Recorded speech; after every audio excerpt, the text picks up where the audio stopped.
दिनांक 17/3/2021, दिन बुधवार, कक्षा CL8 कक्षा 12वीं, विषय हिंदी। देखो भूगोल के पंख, ये एक प्रकार के पक्षी होता है भूगोल हंस, इसकी एक पंख। नभ में पाती बंधे बगुलों के पंख, चुराए लिए पाती हुए मेरी आंख। अर्थात यहाँ पे नभ मतलब आकाश में, पाती बने पंक्ति, हम लोग जो कविता पढ़ते हैं उसकी पंक्ति में बंधे, और ये बगुला एक चिड़िया के पंख, चुराए लिए जाती वे मेरी आंखें। उसकी जो लुक चुराए ले जाती हुई मेरी आंखें, बगुला को देखकर कैसे लगता है कि मेरी आंखें वो चुरा के ले गए, है ना। गजरारे बादलों की छाई नभ छाया, तैरती सांझ की सजे स्वयं आया। अर्थात गजरारे, गजरारे में तो होता है काले, ठीक है, काले बादल छाए हुए हैं और नभ छाया, और उसके आकाश भी छाया हुआ है। तैरती सांझ, तैरती मतलब पानी में तैरती हुई, सांझ मतलब शाम को, शाम को, और सचेत श्वेत काया, श्वेत माने सफेद, और ये काया मतलब शरीर। हंस का शरीर होता है पूरा सफेद होता है, ठीक। हौले हौले जाती मुझे बांध निज माया से, हौले हौले मतलब धीरे धीरे मुझे जाती बांध, मुझे बांध जाती, निज, निज यानी अपना, माया मतलब प्रेम, माया मोह से उसे कोई तनिक रोक रखो, उसे कोई थोड़ा सा भी नहीं रोकते हैं, रोको करके नहीं बोलते हैं, इसको रोक नहीं रखो, कोई रोक नहीं पाते हैं। और वह तो चुराए लिए जाती मेरी आंखें, और वह जो हंस होती है, बगुला होती है, वो सत्य पर किया और मेरी आंखों को चुरा ले जाती है, देखते हुए अच्छा लगता है ना। नभ को पाती बंधी बगुला के, और आकाश में वो बंधे हुए पाती बगुला दिखाई देता है। देखो संदर्भ में उपरोक्त काव्यांश हिंदी पाठ्य पुस्तक के आरोह भाग 2 से छोटा मेरा नाम, ये बगुले के पंख से लिया गया है, बगुले के पंख से लिया गया है, ठीक है। इसके कवि श्री उमा शंकर जोशी जी हैं, यहाँ पे उमा शंकर जोशी जी हैं, ठीक। यहाँ प्रसंग देखो, उपरोक्त काव्यांश कवि ने सांझ, संध्या काल की प्रकृति में आकाश में उड़ने वाले बगुलों की नयन विराम, आंख को देखते हैं उसको, दृश्य को जब बोलते हुए दिखाई देता है, तब वह मनमोहक बहुत सुंदर दिखाई देता है। जो बगुला होता है उसको उड़ने से, देखने से अच्छा दिखाई देता है।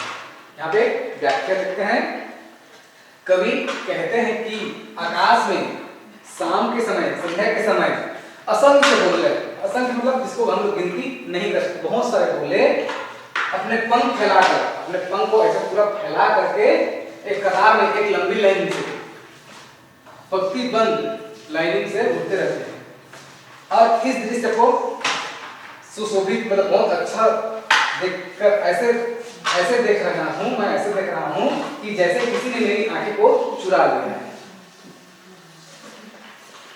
और काले काले बादलों के बीच में आकाश में उड़ते श्वेत तथा सफेद कलर का जो बगुला होता है, श्वेत बगुले ऐसे लग रहे हैं जैसे कोई सफेद काया, सफेद शरीर, सफेद कलर का शरीर, जो काया बगुला क्या हो रहा है, उड़ रही है, और मनमोहक आराम दृश्य मोह जाल में फंसे हुए, और उसको देखने के लिए ऐसा लगता है हमारे आंखें को कोई चुरा ले रहा है, एकदम मनमोहक दिख रहा है, अच्छा दिख रहा है हमको, और धीरे धीरे बांध रहा है, इस दृश्य को रोक नहीं सकता, और उसको धीरे धीरे देखने से बहुत अच्छा लगता है, देखने ऐसा लगता है हमको उन्हें अपने मोह माया हमको ऐसे बांध लिए ऐसा लग रहा है। और यह आकाश में उड़ते बगुलों के पंख मेरी नजरों से चुरा ले रहा है, और उस बगुलों को देखने से ऐसा लग रहा है कि मेरी ही आंखें को उन्होंने ऐसे चुरा लिया है।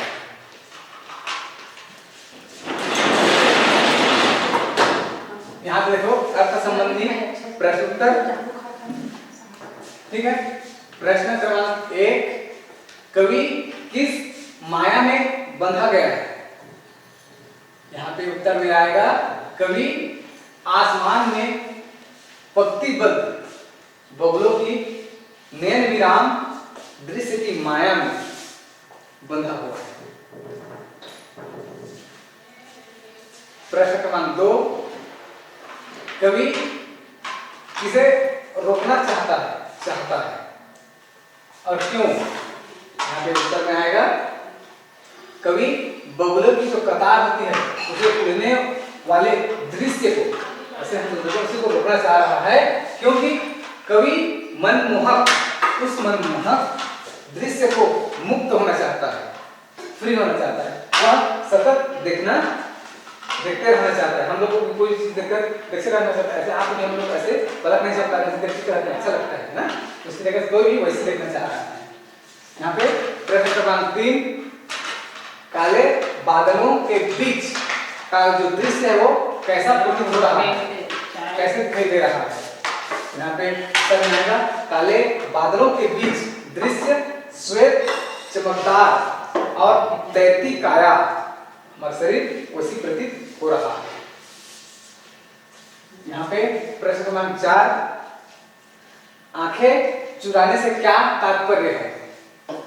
यहाँ पे उत्तर में आएगा आंखें चुराने से तात्पर्य कवि से ध्यान का दृश्य उसकी ओर खींचा जा रहा है, जैसे या सम्मोहित हो जा रहा है। विषय हिंदी। देखो अर्थ संबंधी प्रश्नोत्तर। ठीक, प्रश्न 1, लेखक ने किस बात को अपनी पत्नी की महिमा का कहा है? महिमा को कहा है। ठीक है, यहाँ पे उत्तर आएगा मामूली सामान ये सब मामूली सामान खरीदने वाले मित्र जब बाजार से लौटे तो बहुत से बंडल ना ऊंचा बंडल उसके साथ होता है। इस अतिरिक्त और एक्स्ट्रा ज्यादा खरीदने का श्रेय पत्नी को देते हुए कहते हैं यह पानी की महिमा, यह पत्नी की महिमा है। ठीक है, प्रश्न 2, फिजूल खर्चा फालतू खर्चा की मूल तत्व क्या है? मूल तत्व क्या है? यहाँ पे लिखा है उत्तर में फिजूल खर्चा मामूली मनी बैग मनी बैग अर्थात पैसे की गर्मी, पैसे बहुत होता है, पैसे की गर्मी या उसकी एलर्जी बहुत है। प्रश्न क्रमांक 3, पैसे की पावर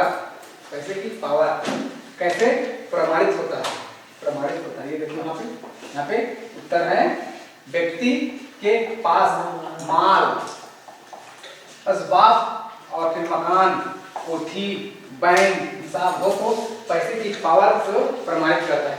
जिसके पास पैसा होता है उसके बाद गाड़ी पैसा पर्स मोबाइल बड़ा होता है तो उसी को प्रमाणित किया जाता है। फिर प्रश्न क्रमांक 4, संयमी लोगों पर पैर की पावर, पैसे की पावर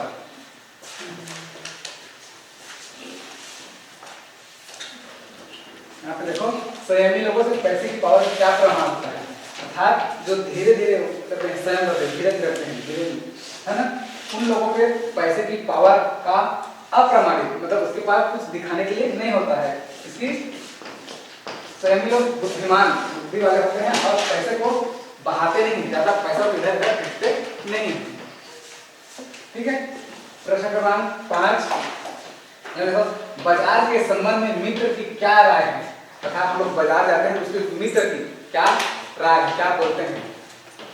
यहाँ पे उत्तर में आएगा बाजार के संबंध में मित्र की राय है कि बाजार शैतान का जाल है, अर्थात शैतान हो गई।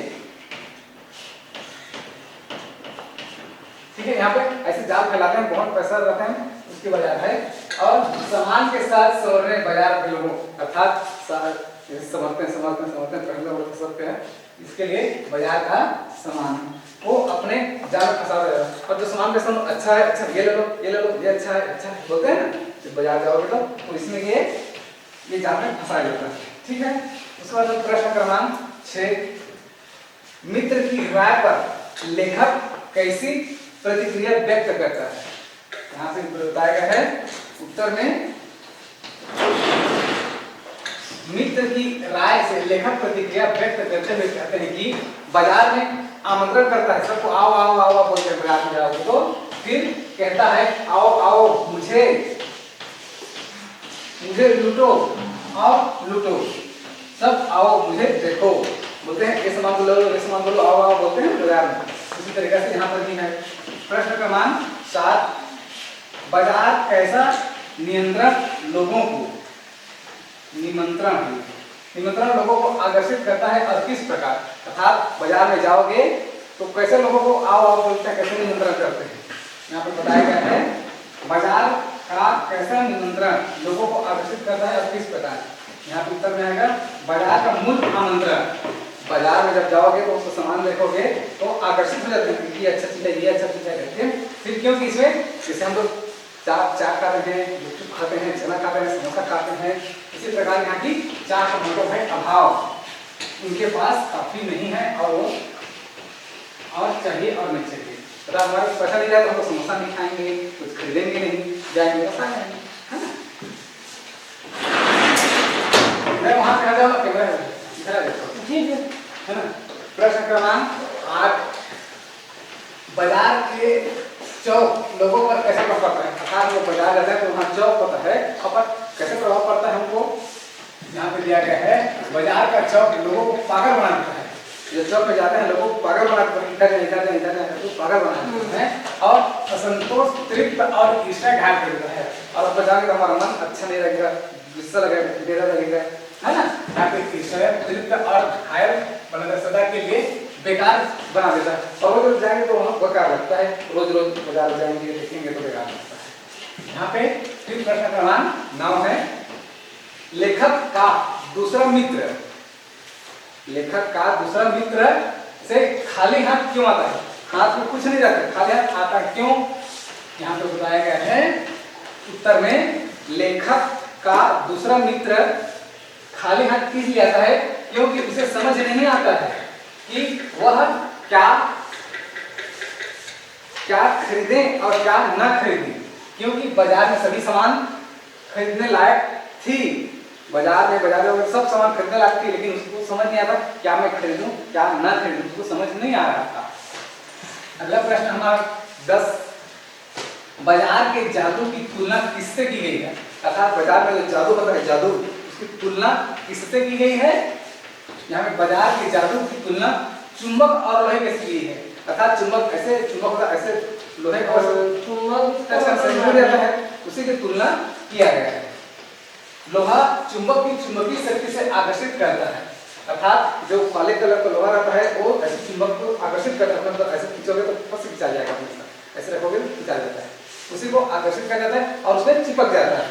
उसी प्रकार लोग बाजार में जादू उसकी ओर स्वतः ही खरीद चले जाते हैं। अब बाजार जाओगे तो सब अच्छा चीज देखता है, मुझे पसंद है, मुझे पसंद, ये लूंगा, कपड़ा लूंगा, सब चीज देखने से होता है कि ये मुझे लूना है करके, और उसको आकर्षित हो जाता है। ठीक है, अगला प्रश्न हमारा 11, बाजार का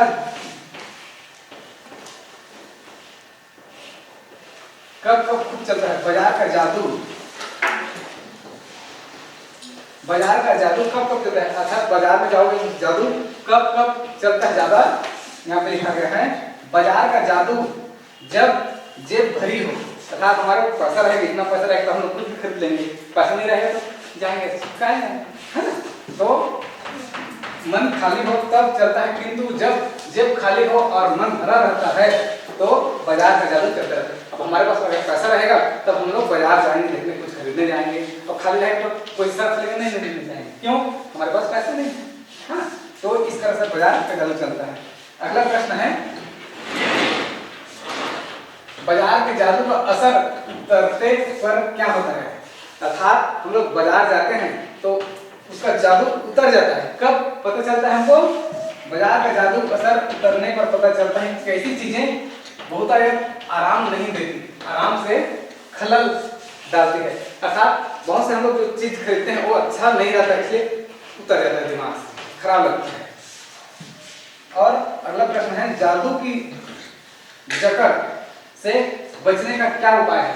अर्थात जादू की जकड़ होता है, पैसा की हमारे लिए जकड़ होता है, उसको बचने का क्या उपाय है?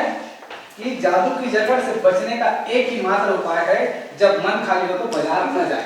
अगर हमारा मन अच्छा नहीं लगा है तो हम लोग बाजार नहीं जाएंगे, बस घर में रहेंगे, अच्छा पढ़ाई करेंगे, कुछ काम करेंगे, लेकिन हमको बाजार नहीं जाना है। इसलिए उसका मन खाली हो तो बाजार न जाए। ठीक, थैंक यू।